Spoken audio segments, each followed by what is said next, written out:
And those of you that are on, I guess, the purpose that Kayla, myself, and Claudia are on this call, we're really here to answer your questions and to make this helpful for you. So like Claudia mentioned, to the extent something pops up or if there's a concern you really want to get addressed, pop it into the Q&A box and we'll try to make sure we address it. We'll get started in about a minute or so. Mm-hmm. Hopefully that'll be my last pop-up.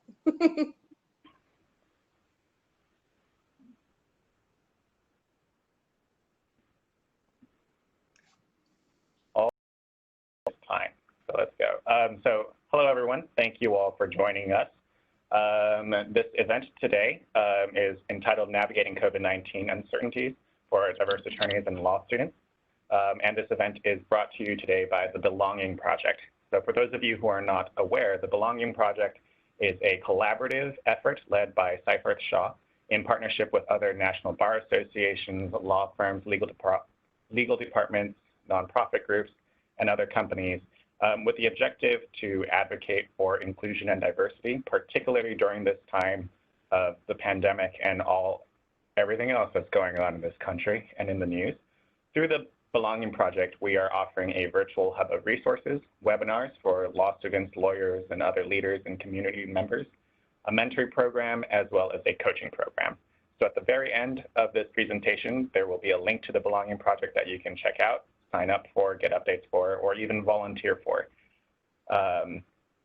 After today's discussion, we have another webinar coming up on Friday, and this one I think will be very useful for those of you that are on this call that are law students, especially if you are going to have to be doing a lot of virtual interviews like Claudia, Kayla, and myself are doing right now.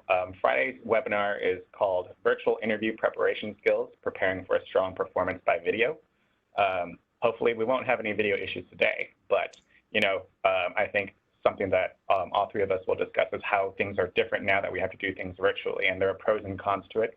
So hopefully this event will help you kind of polish yourselves up so that you can also present the very best you that you can during your interviews there.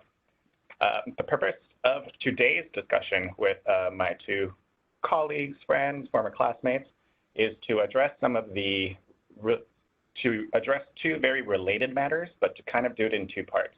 So the first, we want to talk about what practice has been like under the pandemic, particularly for newer and more junior attorneys, and what it's been like in the office, especially since for many law students or recent graduates or newer lawyers, this transition time usually would be a time where you could kind of get a taste of what's going on, and now you might not have that. And then the second thing we would want to talk about will be a discussion about what I have called our hashtag diverse associate problems that we are facing during these times, some of which are magnified and some of which might have changed. To begin, I'm going to introduce myself and allow my fellow panelists to introduce themselves. We'll be sharing our names, or when we graduated from law school, where and what we practice, as well as, I'm going to say, the best advice or tip that we've received about navigating the current times. So I'll start first before I hand it off to Kayla. My name is Raymond. I graduated from law school in 2018, so I'm in my second year of practice. I'm based in Atlanta, where I practice commercial real estate law with Seyfarth Shaw. And the best advice that I got about navigating the current times is to get out of my head. Hi, everyone. I'm Kayla Siam. I got my JD and MBA from Emory University in 2018. So I'm currently a second year. I practice corporate law at Seyfarth Shaw in their Chicago office. I'm born and raised in Chicago, so I was only in Atlanta those 4 years I was in grad school. And I think the best advice that I've heard on how to navigate these times are don't panic. You can only control what you can control, and everything else just will fall in line, and whatever's meant for you will happen. Great advice. Hello, everyone. My name is Claudia Chafloque Siu. I am originally from Mexico. I moved to Atlanta 6 years ago to work. I was a lawyer in Mexico already, but then decided to go back to law school where I met Ray, and I graduated in 2019 from Emory Law. And since last year, I practice real estate with Evershed Sutherland. And well, I think one of the best advice that I've heard is that everything shall pass too. So related to my colleagues' advice, get out of your head and just try to control what you can. Mm-hmm. Yep. So let's begin with, I think, sort of the elephant in the room, which is what, since the pandemic, has really shifted your priorities or changed the nature of your work, particularly the day-to-day. We see a lot on the news and from all the legal blogs and stuff about how it's affecting the industry as a whole. Like, this practice is going down or this industry is changing, but our day-to-day may or may not be impacted by that. So I'd like to start perhaps first by asking Kayla, what since the pandemic has shifted or changed how you work? So I think for most of us, the biggest change has been doing things remotely that you're usually doing face-to-face. Because I'm a newer associate, a lot of the times I rely on my face-to-face interactions with partners to get my work. And so now I was under this challenge of continuing to get whatever work there was without having the day-to-day small interactions with the people who I would typically work with. That was maybe one aspect. The other aspect is, of course, with the pandemic, the economy has gone down, which means there are fewer deals, and fewer deals means fewer work or fewer work opportunities. And so and of course, we all know that as an associate, the billable hour is like the utmost important thing that you want to achieve and have a bunch of billable hours. But if there's no work, you have to figure out how to make yourself useful. So kind of navigating, okay, what do I do with my time, and continue to show that I have good work ethic, even if I'm not working on specific billable assignments. How do I show that I'm still invested in my career, I'm invested in the firm, and make the most of my time? Thank you. Claudia? Well, similarly, I think that my biggest fear was that because my practice, just like every other practice, but particularly real estate works in cycles, I was worried that we would get hit hard, and it has, but luckily we've figured things out. But ever since the pandemic started, because of all the news that we've heard, in my case, I've had to worry about, I don't know, my immigration status. And I don't know how many of us in this panel, our guests out there, are in a similar situation where you are an international student, where that is something that you have to worry about every day of your life while in the U.S. So having to really study the strategies that I need to focus as an international attorney are some things that I have to pay attention, like being on top of things regarding my immigration status, but also at the same time keep really good work so it all balances somehow. So it's an added stress, but it's something that I have to live with. Thanks for sharing.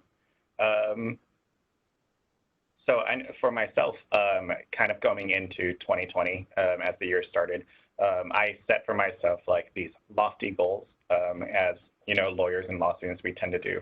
And for my, every year we have an expected, minimum amount of billable hours we need to hit, and bonus targets and all these other things. And I started off this year very ambitious, saying, I don't need to do this type of work anymore because I'm a second year and I'm going to be able to handle this and do this biggest deal and all of that.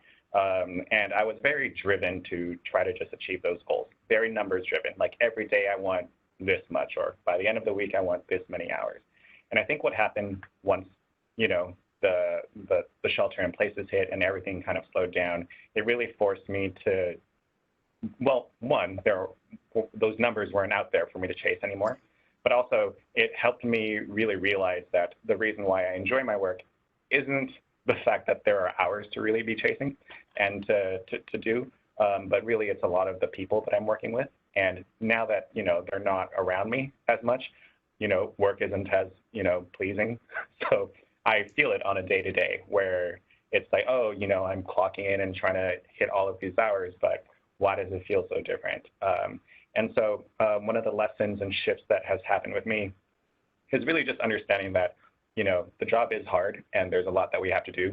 But, at the end of the day, the partners or associates or your colleagues that give you the work to put food on your plate, they're not doing it just to get the hours out of the way. A lot of them are doing it because, they're invested in you and want to see you grow. And the relationships that I've observed between partners and clients, right, that we do work with, some of them, they're strengthened during this time because there's a very genuine relationship between, the partner and the client, as opposed to it just being strictly cost-oriented. So really kind of understanding that, we are actors in a business and, our clients are businesses as well. And just understanding the business that is there and also just seeing the human element behind it has been a shift for me and it's kind of reoriented how I, conduct my day-to-day.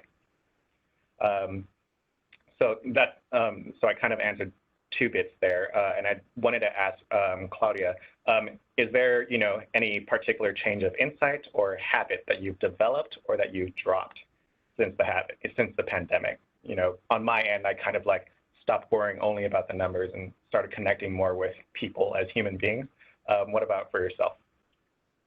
Well, I think right after we had to start working from home, our group in the real estate team, we started having weekly meetings, and we have getting to know each other more that way. And even it's a big difference from the way we used to interact in the past, because this has given us an excuse to stay in touch. And I've followed that example with my personal circle as well. I know that every week I will check in with my real estate team, but I also do the same with my family abroad or even my friends here in Atlanta. So I've developed a more proactive way to interact with people, and even I've discovered that on LinkedIn there are new groups of attorneys around the country that are also coming up with new ways to network online. So I think this has been a really great opportunity to get to know new people, but also bond and connect with old friends and colleagues. So I think losing that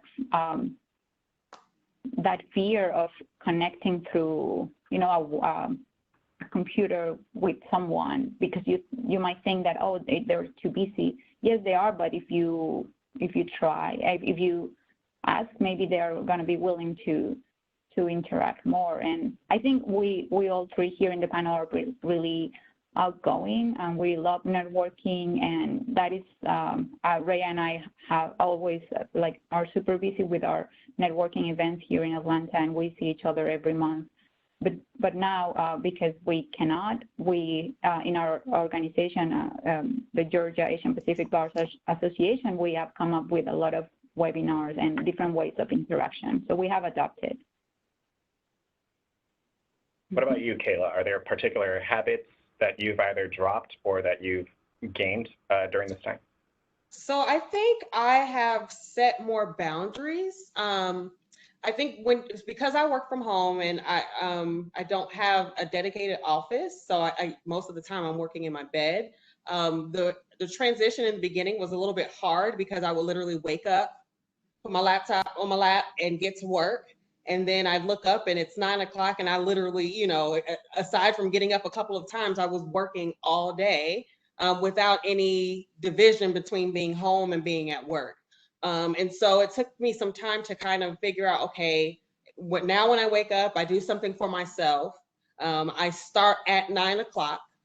Usually anything that's sent to me before 9, if I respond by 9:15 is fine. And of course, I'm still monitoring it, because if there's an emergency at any time, you want to be responsive. But if most things are not an emergency, so I wait until after 9. And then, at the end of the day, when I think I prioritize like what has to get done today and what's okay to get done tomorrow morning. And then once I realize I've done everything that needs to get done today, and I've also given myself a good buffer for the next day, having a stop time.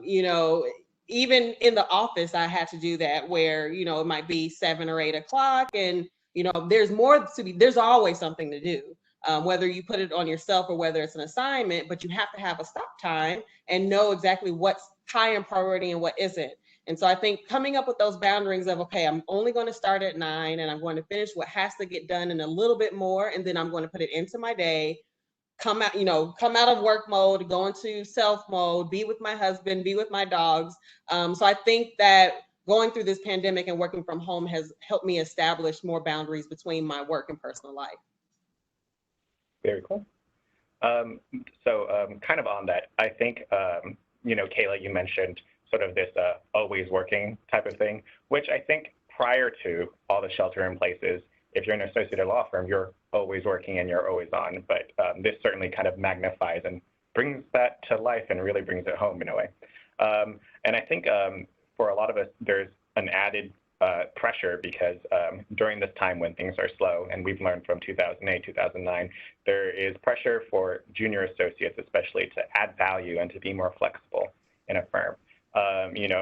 What that means might, at least it seems very clear if you're a partner, right? You want to get more work from the marketplace, or you want to land a new client or find new services that you can provide. But for a junior attorney who relies a lot on the partners and more senior attorneys to be giving us work on our plate, what are some ways that you have found that you can demonstrate adaptability or demonstrate that you've been able to be valuable and you're a part of the team?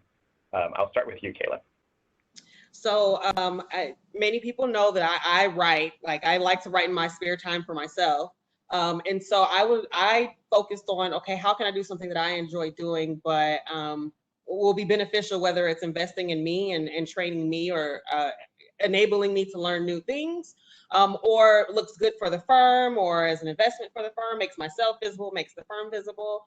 So I knew that was where I wanted to focus on. I had already written a lot of blogs for our cannabis practice group, social equity. So I started writing a little bit more for that and look for any publications that I can become involved with. And there are also a lot of issues in my practice that kind of have sprung up in relation to the pandemic. So for instance, some of you all may have taken contracts already or learned how to draft a contract. And there's a portion of a contract called an MAE, material adverse effect.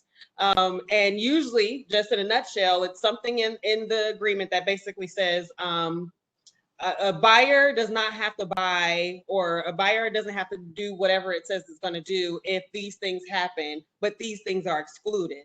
And some of those are material adverse effects.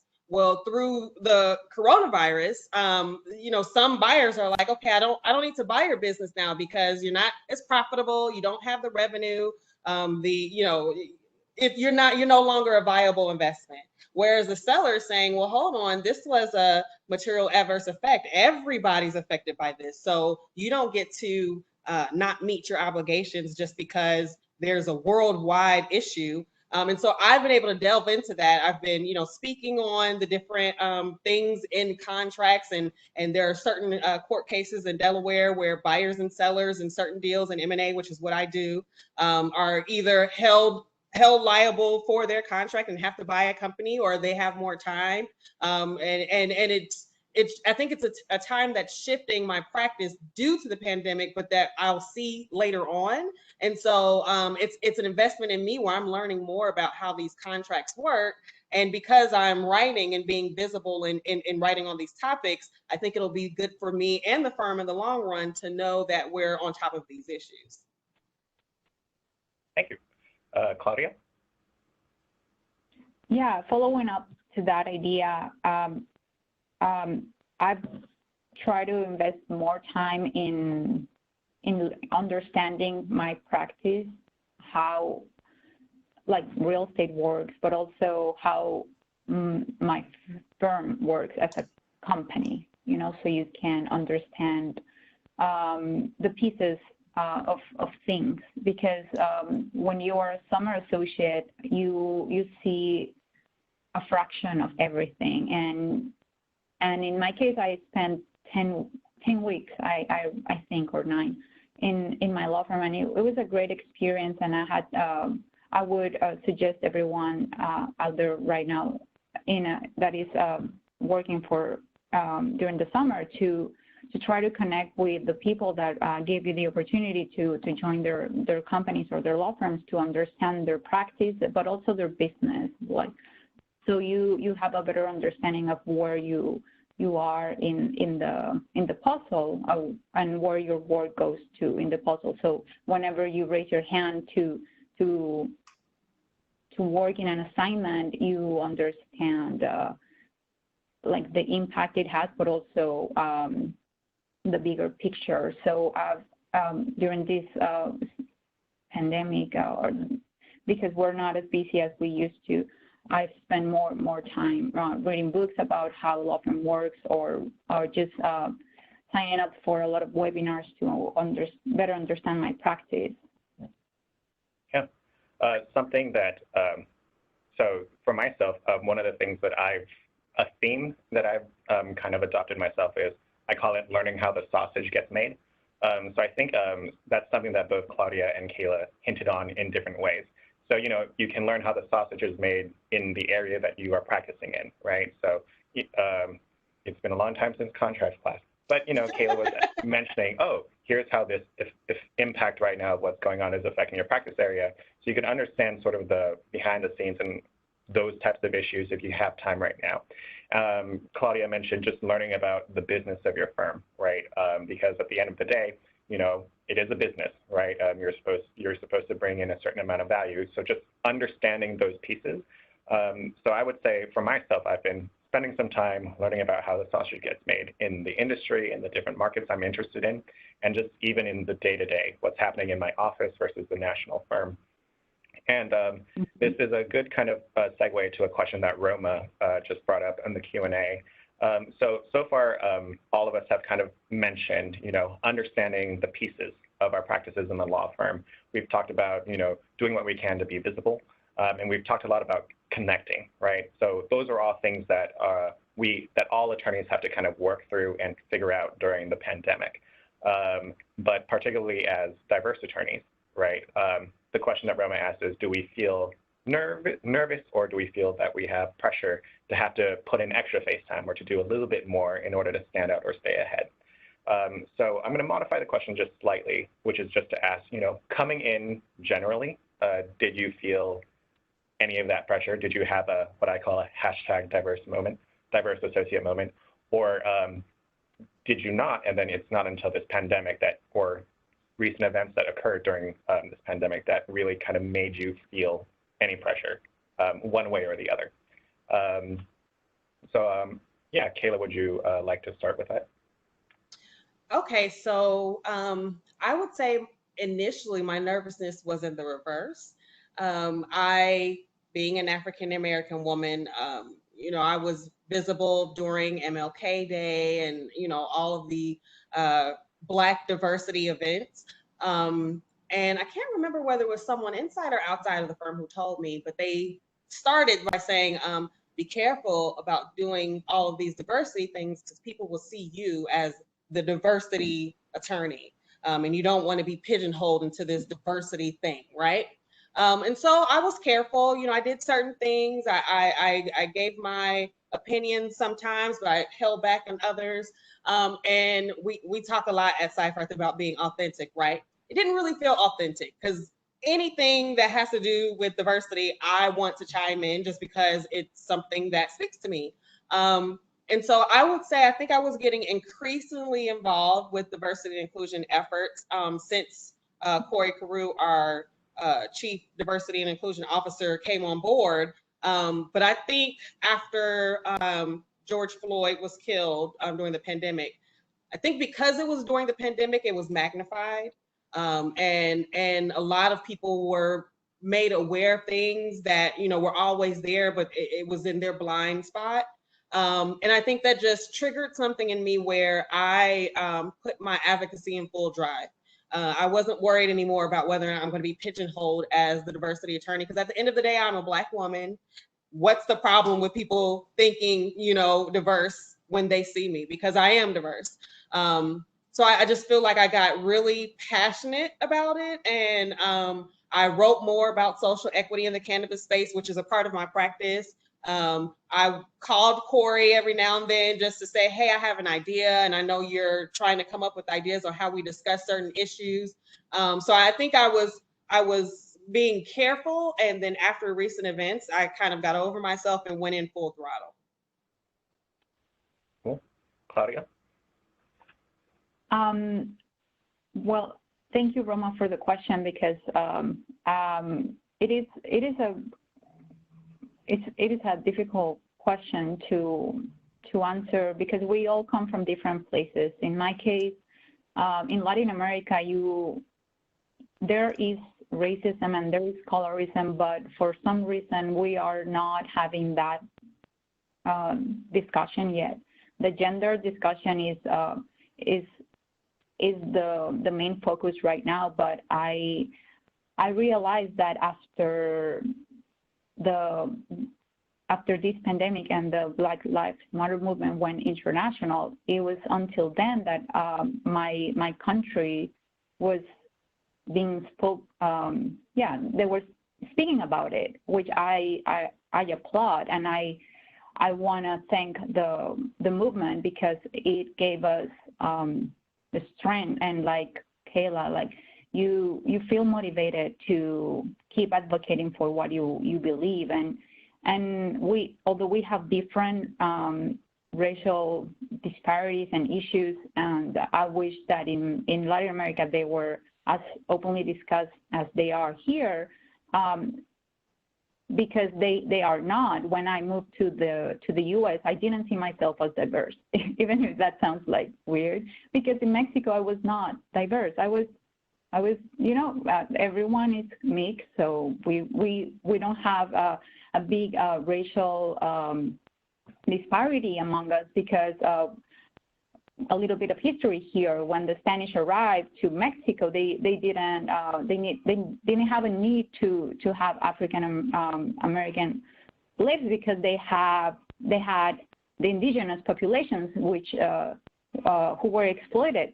So they were basically doing that the hard work, right? And the point here is that we for some reason, we just don't have that conversation. And when I moved here and I started law school, I started learning about these issues, and I realized that I was considered diverse, and I was ready to embrace that. But I also came with a really strong identity because of my background.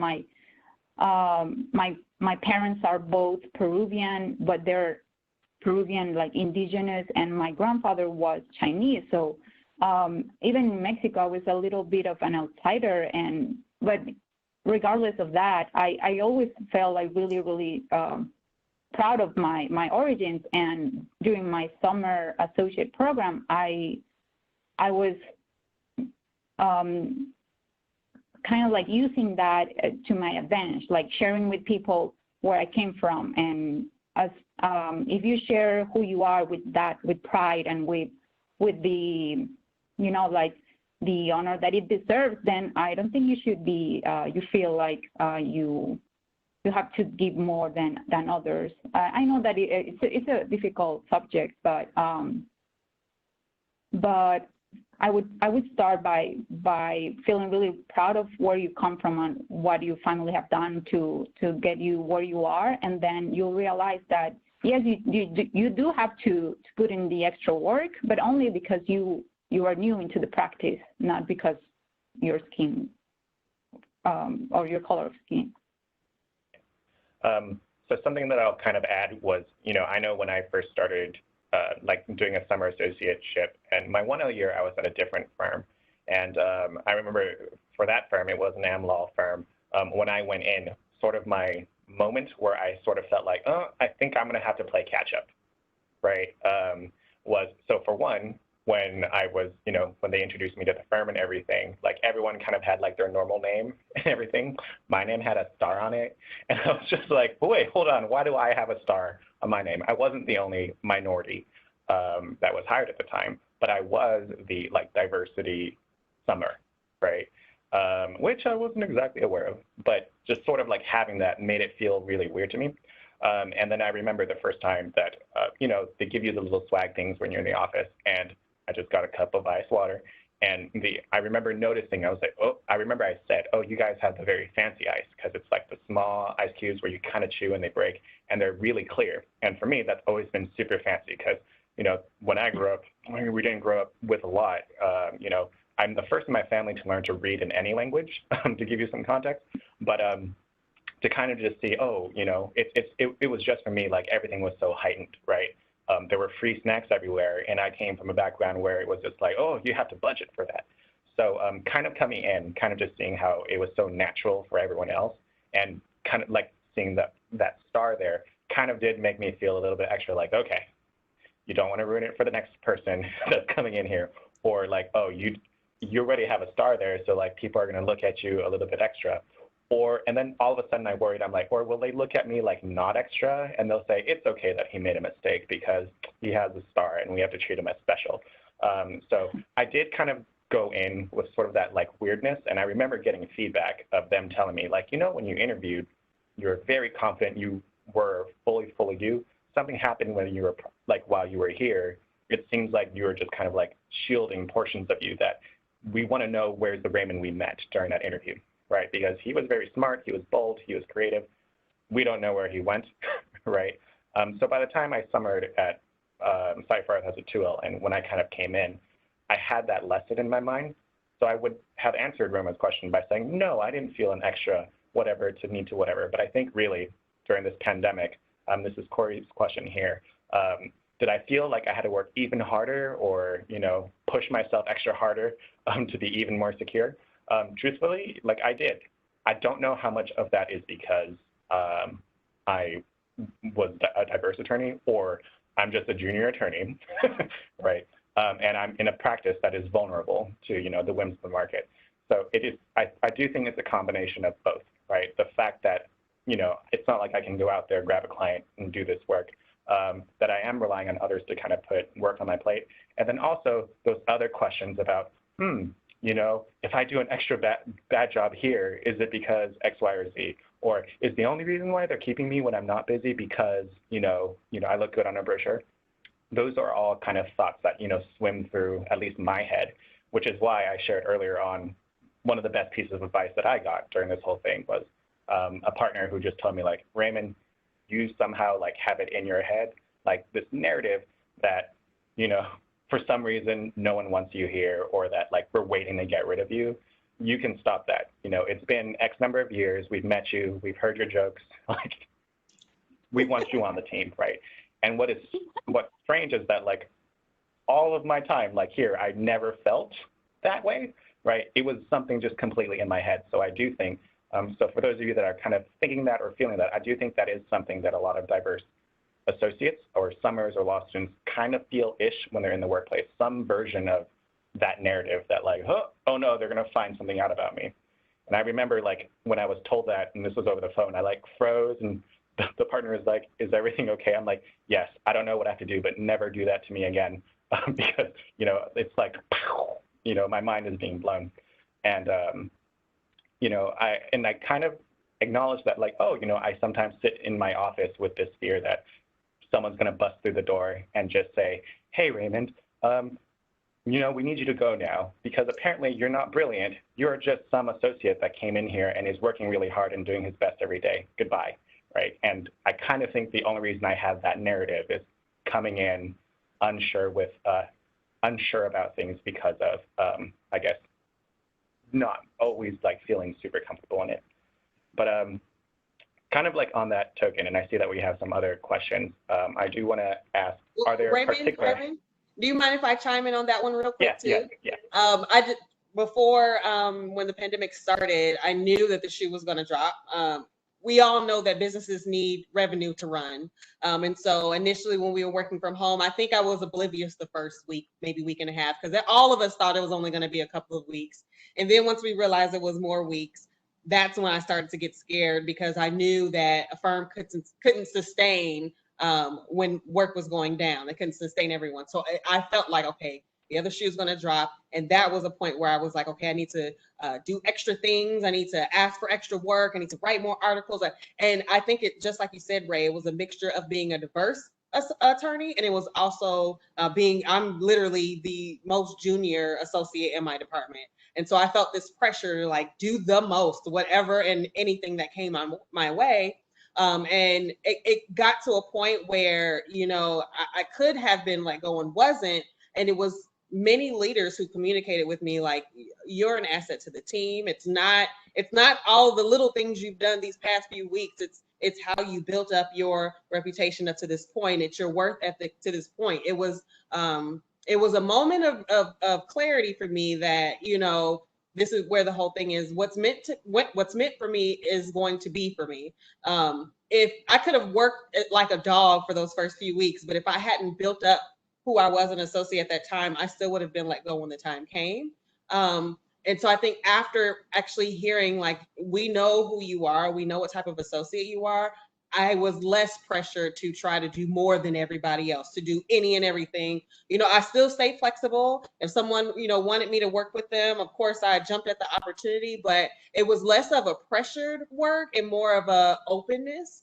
And I think it took that moment for people to say, like, we know who you are, calm down. We already consider you valuable. You don't have to, you know, break your back to prove something. Thank you for sharing that.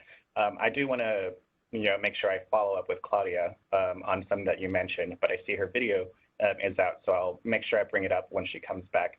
But sort of I'm on here, this. Oh, hi, Claudia. Yeah, I did want to ask if you had a similar experience, and regardless of whether you did or not, whether you or anyone else that you know that was an international student, that in addition to feeling pressures of being, oh, you're a junior associate during this time, you know, whether there are other experiences that you brought in because you're a diverse attorney.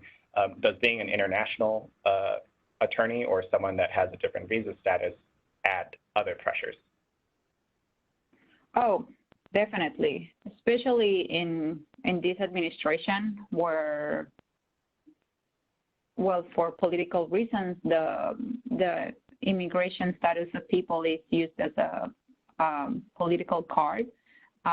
Every now and then we hear of news on how immigration laws are changing all of a sudden, and it started during the pandemic with the limitations of you know, like granting permanent residences, and then just yesterday or 2 days ago, limiting the entry and the applications of work visas. So probably if you're not in my situation or a similar situation where your immigration status is at risk, you don't think about it. It's just like, oh, it's a political card that people use to just get more votes. But you're talking about people's lives. Like, people immigrate to this country not because for fun. They do it because the opportunities in their countries are probably not the best, or most likely are, and in some regions they are dangerous. So people immigrate with like escaping wars. And fortunately, that is not my case. My case was more like trying to find better economic opportunities, because I was making $200 as a lawyer every month. So I was just, you know, like trying to look for better opportunities for me and my family in the future. So of course, with these changes in immigration laws that are out of your control, you live with an added stress that only people that are in my situation can relate, or probably your parents, your grandparents were at some point in the past.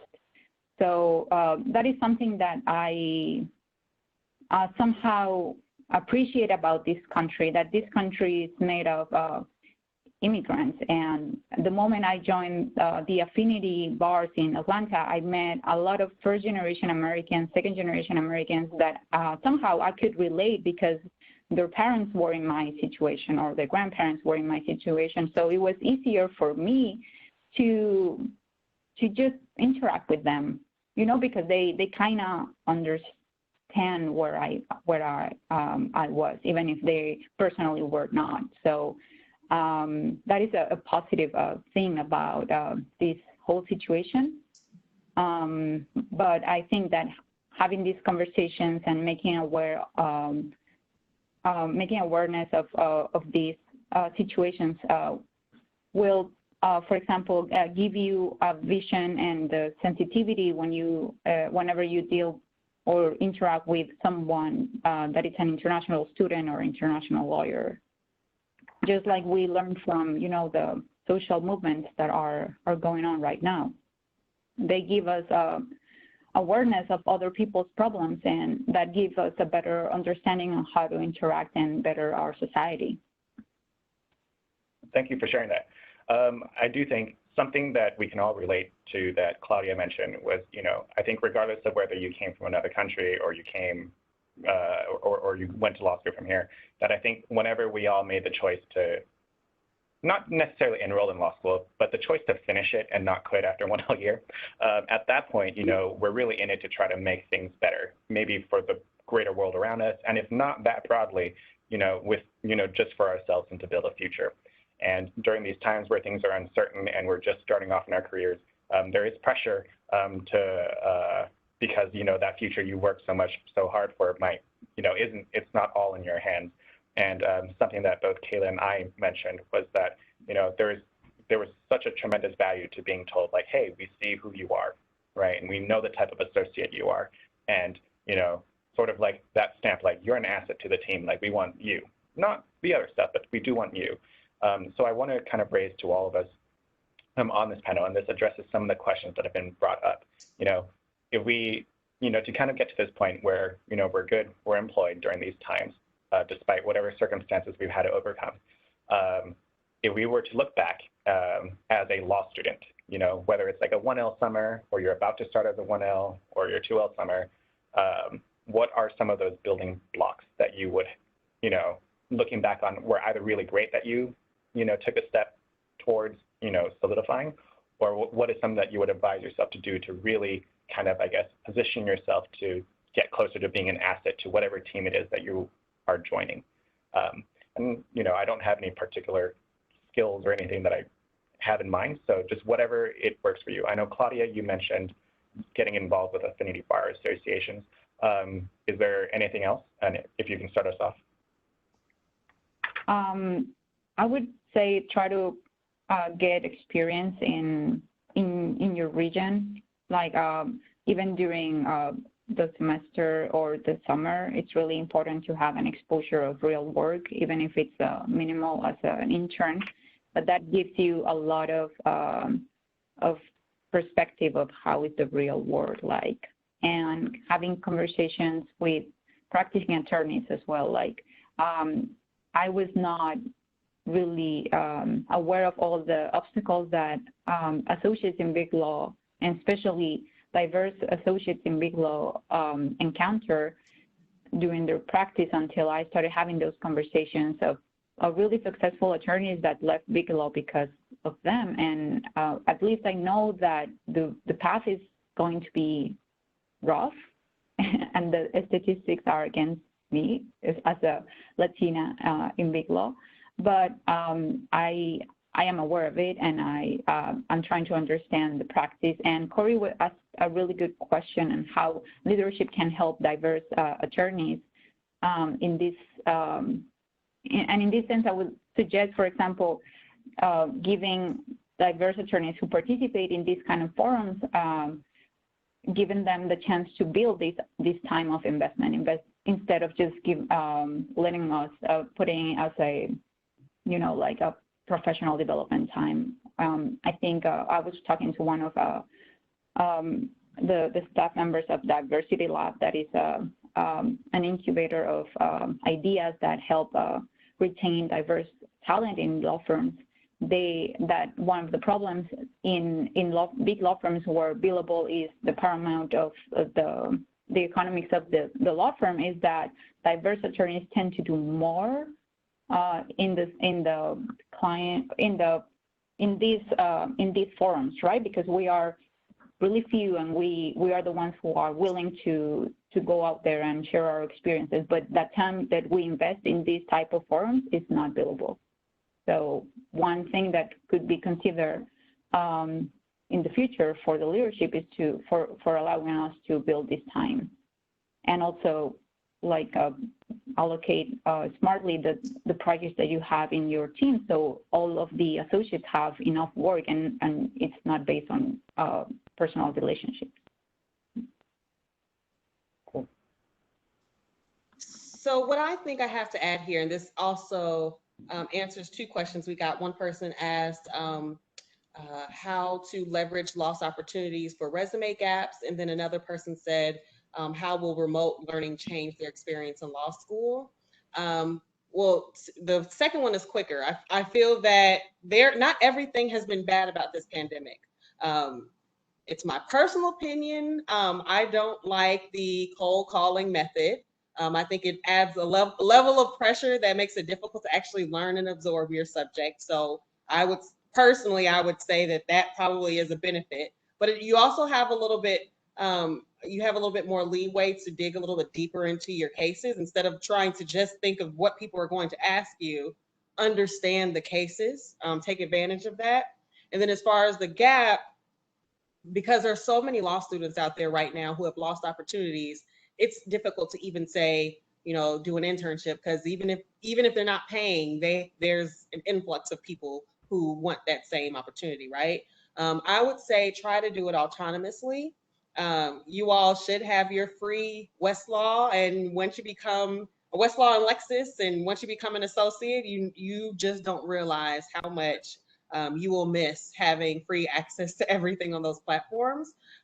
Learn about how this pandemic has affected your specific area of law that you want to practice in. So, I know a lot about M&A and corporate, but even real estate, like Ray said, this is affecting that whole area of law, but do you know how?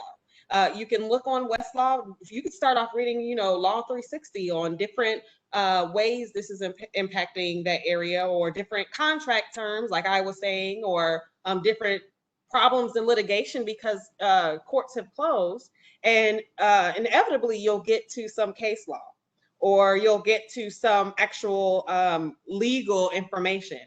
You actually have the time to go down the rabbit hole. So I didn't have enough time before to actually look at what are the different types of material adverse effects clauses that are there, and what are the things that people add in there, and what has the Delaware court decided in the past? Have they decided anything in the past? Have they responded to any of the cases that have come up now? There's so much going on in the legal field because of the pandemic, and if you become well versed in that aspect that you'll be interviewing for, you can talk about that when you do interview for your position in whatever field you're interested in. You can say, hey, they're going to know that you had a lost opportunity. You're not going to be the only one. Everyone is going through this right now. But if you can go into that interview and say, well, I made the best use of my time because I know this is what I wanted to do, and I wanted to know exactly what type of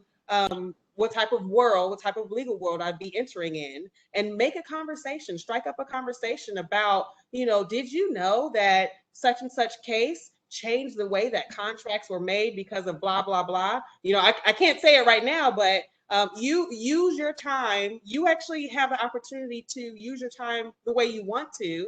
And I would say try to maximize it by learning about how the legal space is changing, because it will set you apart from the other people they interview, because everybody's having trouble getting experience right now. And unfortunately, you can't force yourself to get experience, but you can show your initiative by saying, even though someone didn't give me an assignment, I gave myself an assignment to be the best associate I can be once I'm, given the opportunity. Thank you. I think similarly, so now I need to add a little caveat here. I agree with everything that's said. I'm about to share some insight. I might be a little bit crazy. Claudia can attest. I'm someone who takes these things very whatever. So just take the nuggets from what I'm about to share for what they are, and if they seem a little too extreme, by all means, temper them down.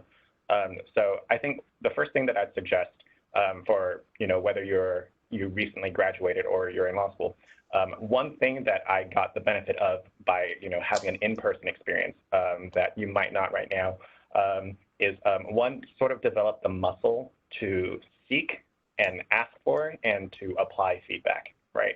And very specifically those three things, right? How do you look for it? How do you ask for it? And how do you use it?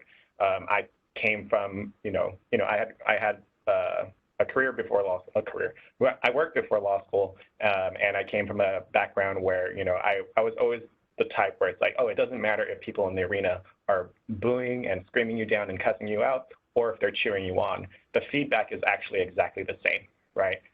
In both scenarios, if you're in the arena, you need to keep doing what you do well, and you need to fix what you don't do well, right? So, really develop the muscle of learning how you look for feedback, right? If the email just comes back and it goes, great, thanks, send it, you need to kind of have the understanding of what that means. What did you do well? What did you not? Have that muscle of reflecting on what you did. Know how to ask for it, right?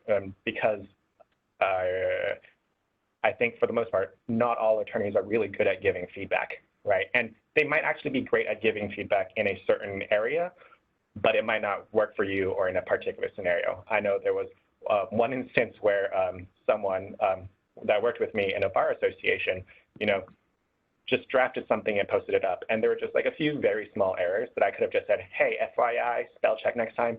But, I go on this mode where I write essays and essays about how it's so important and critical, blah, blah, blah. Again, it's just the way that I gave feedback, and it's not right, it's not wrong, it's just a different style. So I think understand that people will give feedback in different forms, and it's going to really be up to you to learn how to kind of seek it and also how to apply it. An example that I like to give is before I worked as an attorney, when I was doing consulting work and I was based in Shanghai at this time, I remember I turned in one assignment. It was a report to my boss at the time, and he looked at it, and then he looked at it, he threw it in the garbage, and he threw a stapler at me, and he goes, "This is garbage, get out," right? And then I bravely told him, go to. I'm just kidding. I didn't do that. I left. I was so ashamed. I felt sweat in the back of my neck and everything. But rather than just kind of leave, I just, I redid the report. I went back in. I smiled, and I was this was in 48 hours. I said, I'm so sorry. You were right. That report was not up to the quality that you expect and that we represent here. So here it is instead, right? Then I got a raise and a bonus, right? All that's just to say, hopefully no one's going to throw a stapler at you or ever, cuss at you or anything, but just know that you will be receiving feedback in different forms. So learn how to look for it, ask for it, and apply it on a personal level. And I think lastly, I would say, Kayla mentioned, there are opportunities everywhere and you want to give yourself that assignment. So I would say, the law is really all around us, right? If you rent an apartment, there is a lease involved in there, right? You could technically negotiate it, right? And then there are other things going on as well. So I would say focus a lot on your work product. Nothing is ever too small. So for myself, I took even emails that I wrote in law school super seriously.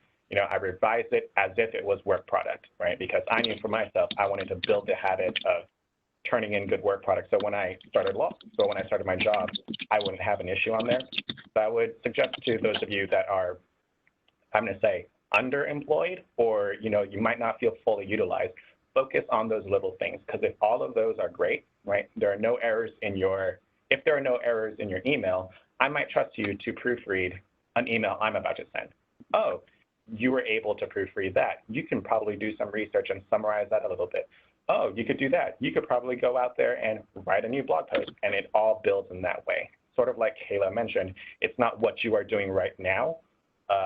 It's sort of the body of work that you build, and that starts from whatever that first habit is. I do know someone who is always just like, well, I only do this type of work, I only do this type of work, and they're ignoring all these other great opportunities over there. So I would encourage you all, learn how to seek feedback, find those opportunities right now, nothing's too small, and just emphasize the quality at that, in that as well. I know we are about to wrap up, and I do want to get to some of the other questions, but before I do, I just wanted to remind everyone that, again, we do have a virtual interview preparation skills webinar that's taking place this coming Friday, and you can also go on to the Belonging Project website. I'm sorry, I believe that's on this page right here. Right, and you can go on that site. There are more resources, more questions, and we have more webinars like this, and such. And that'll be that. Are there other? Let's get to some of the other questions. I see one from Lasaka. And I'm also going to say Corey's point here. We do have resources on the Belonging Project website that talk about how to solicit feedback if you're not receiving it, or if you're not receiving it well and you need it a certain way. Like Raymond said, he's looking for something specific so he can improve.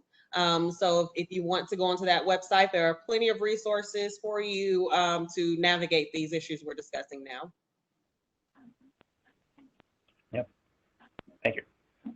So one of the questions that I'm seeing here is, if you're in a practice group that has been very busy and, billables come first, what are some ways that you can retain some boundaries or enforce them without not being a team player, or without appearing like you might not be a team player? I'll try to take this one on first.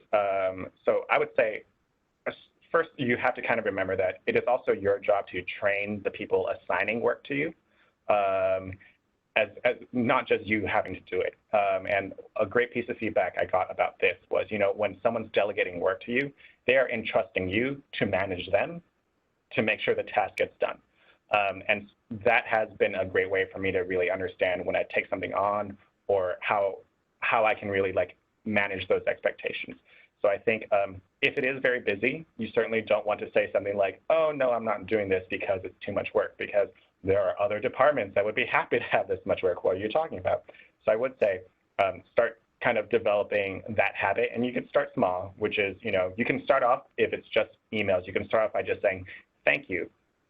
Would it be all right if I got this to you by X date, or I plan to get this to you by X date? Does that work? You can kind of just start there. It's just a little thing, and it might be like, oh, so-and-so Ray never asked me this in the previous emails. Is that cool or is that not cool?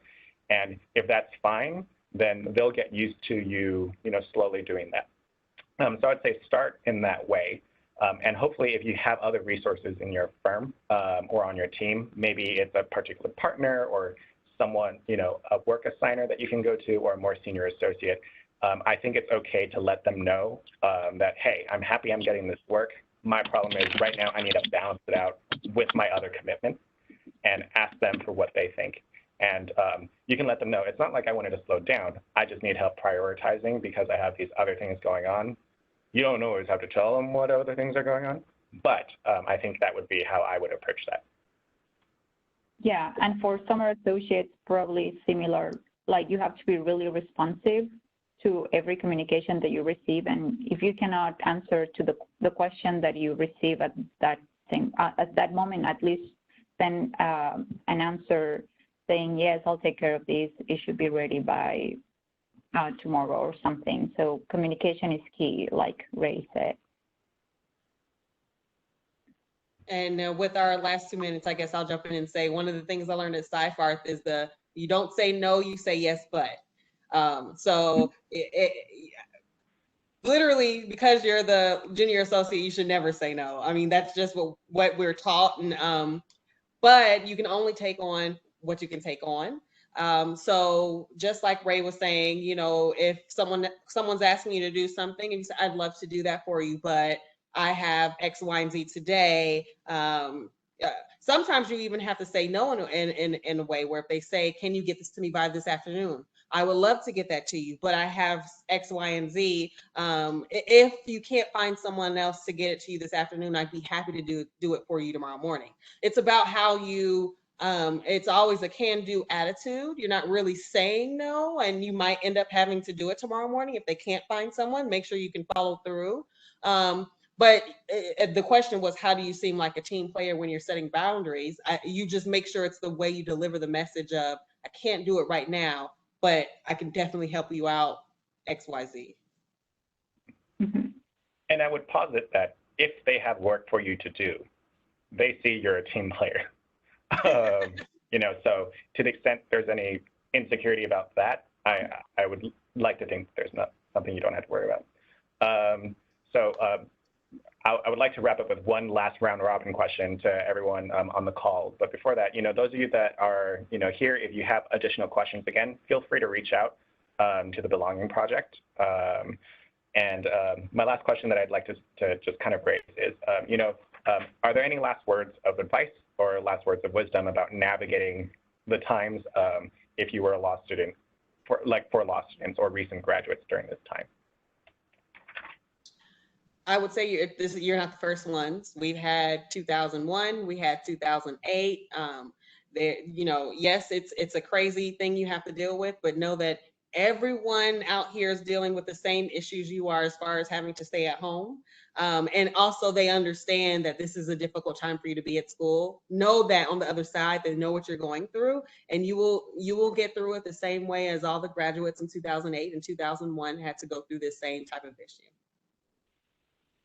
Yeah, and to add on that, I think these times, even though they're really hard on everyone, they're also unprecedented, and because of that, we all are creating the rules as we go. So take advantage of that and dare to innovate, and in the sense of the way you communicate with people. Don't if you need to network more, and right now because of the pandemic, we cannot see each other, just connect with people on LinkedIn, email them.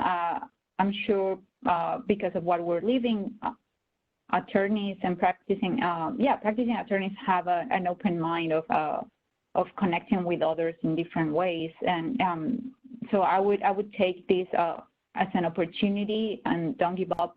It will just make you stronger in the future. You'll be the generation that survived the pandemic. Yeah. On that token that Claudia mentioned, I would say I would say there are many ways to think about this, but the wrong way to think about it is, how have things always been done, and trying to do that, because that's completely been pulled out from under our feet, right? It is changing everything. So to the extent that you have a new idea or that you are being creative, that will be rewarded. And oftentimes I would say it's not some big giant thing that's out there. It's probably something that is one of your strengths already. If you have what it took to get into law school and to do what you're doing now, you certainly have the skills to find that solution. As a quick last little story, one of my cousins who's 14 sent me a little Grubhub gift card, just saying, hey, here you go, thanks for whatever. He was very mad at me and wanted me to buy him something. But he sent me that, and I just thought, this is brilliant. I can't necessarily take my buddy out or this contact out to dinner, but I actually can send them something very thoughtful, thinking about that and saying, hey, I know you have kids, blah, blah, blah, blah. Here you go, before we have a meeting or such. So there are meaningful ways for you to still connect with others and to find opportunities. Yeah. With that said, thank you all for joining us. And thank you again to Claudia and Kayla, and also to the Belonging Project. Thank you all. Have a great rest of your day. Stay safe. Take care of yourself.